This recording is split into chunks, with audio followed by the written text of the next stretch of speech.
Claude Code version 2.1.32. 3 new features, 4 improvements, 5 bug fixes. Here's what's new. 2 headline features. First, Claude Opus 4.6 is now available. The latest frontier model ready for your toughest tasks.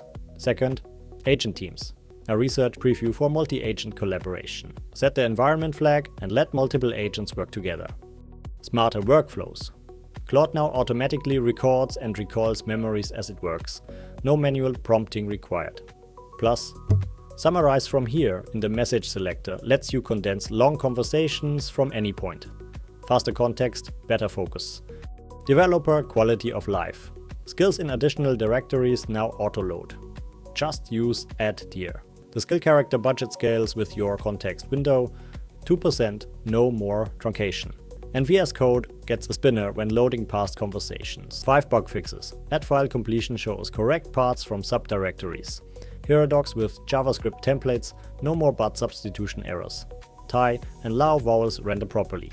VS Code / commands only fire on empty input. Resume reuses your previous agent flag. Update now. Run Claude update to get version 2.1.32. 65,000 developers on GitHub. Subscribe for the next release.